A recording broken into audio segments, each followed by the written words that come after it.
Assalamualaikum warahmatullahi wabarakatuh. Perkenalkan, saya Naisla Angel dengan NIM 2310952054. Pada kesempatan kali ini, saya akan menjelaskan materi UTS pada mata kuliah Sistem Internet of Things. Soal yang pertama, jelaskan perancangan sistem IoT sesuai dengan pembagian kerja. Pada pembagian kerja kali ini, saya mendapat bagian platform, di mana saya menggunakan Blink sebagai sistem pemantauan kesehatan pasien diabetes. Yang pertama itu ada deskripsi umum dari platform. Blink merupakan platform IoT berbasis cloud yang memungkinkan pengguna untuk menghubungkan ke microcontroller melalui internet, lalu menampilkan data sensor secara real-time melalui dashboard, dan mengirimkan notifikasi otomatis ketika data melewati ambang batas tertentu. Dalam proyek sistem pemantauan kesehatan pasien diabetes berbasis IoT, Blink digunakan sebagai antarmuka utama yang menampilkan kondisi pasien secara langsung. Adapun arsitektur sistemnya itu ada tiga. Yang pertama tuh sensor dan microcontroller. Di sini sensor berguna untuk membaca nilai fisiologis pasien secara periodik, sedangkan microcontroller melakukan konversi data analog menjadi digital dan mengirimkan datanya ke Blink Cloud melalui Wi-Fi. Lalu ada cloud atau Blink Server. Blink Cloud menyimpan data sementara dan meneruskannya ke aplikasi Blink. Lalu arsitektur sistem yang terakhir yaitu ada aplikasi Blink. Di sini aplikasi Blink menampilkan data secara real-time menggunakan berbagai widget dan mengirimkan push notification jika terjadi kondisi abnormal.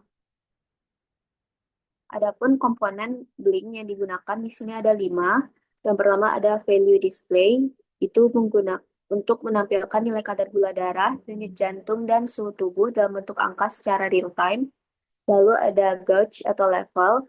Ini merupakan visualisasi nilai sensor secara dinamis. Nantinya saya akan menampilkannya dalam bentuk bar. Lalu yang ketiga ada color indicator. Ini untuk memberikan indikasi kondisi pasien dengan 3 buah indikasi atau indikator. Yang pertama itu warna hijau untuk kondisi normal, lalu warna kuning untuk kondisi waspada, dan warna merah untuk kondisi bahaya. Lalu yang keempat itu ada chart widget. Di sini untuk menampilkan widget grafik perubahan parameter dalam periode waktu tertentu. Dan yang kelima ada notification widget. Di sini untuk mengirimkan notifikasi otomatis jika nilai sensor melebihi ambang batas. Di sini logika kondisi dan notifikasi otomatis yang digunakan ada 3. Yang pertama, jika kadar gula besar dari 200 mg per dl, sistem mengirim notifikasi kadar gula tinggi. Kondisi kedua, jika denyut jantung besar dari 120 bpm, sistem akan mengirim notifikasi detak jantung meningkat. Lalu logika kondisi yang ketiga, yaitu jika suhu tubuh besar dari 38 derajat Celcius, sistem mengirim notifikasi pasien mengalami demam. Adapun keunggulan penggunaan Blink, yang pertama yaitu dia user-friendly, tidak perlu membangun aplikasi dari nol. Lalu yang kedua, real-time monitoring, sehingga data sensor langsung tampil di dashboard Blink. Yang ketiga, multi-device support, yaitu bisa digunakan oleh dokter dan juga keluarga secara bersamaan. Dan yang terakhir, maksudnya yang keempat, notifikasi otomatis, membantu tindakan cepat dalam keadaan darurat. Dan yang terakhir, cloud-based, jadi data tersimpan dan bisa diakses kapanpun. Adapun tampilan dashboard Blink-nya ada 4. Yang pertama ada nilai gula darah, denyut jantung, suhu tubuh secara real-time. Lalu yang kedua ada indikator kondisi pasien, yaitu tadi ada normal, waspada, dan bahaya. Yang ketiga ada grafik tren kesehatan. Dan yang keempat notifikasi otomatis saat nilai sensor di luar ambang batas.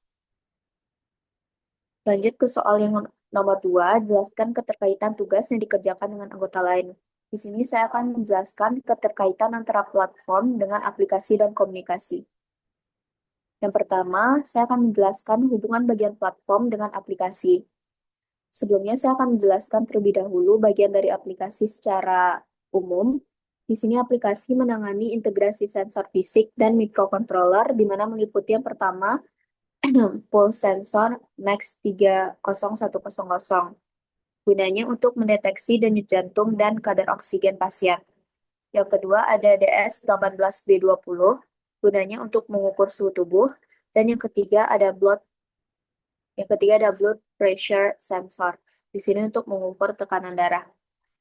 Selanjutnya keterkaitan dengan antara platform dengan aplikasi. Yang pertama, microcontroller hasil rancangan bagian aplikasi akan mengirimkan data hasil pembacaan sensor ke platform Blink melalui internet.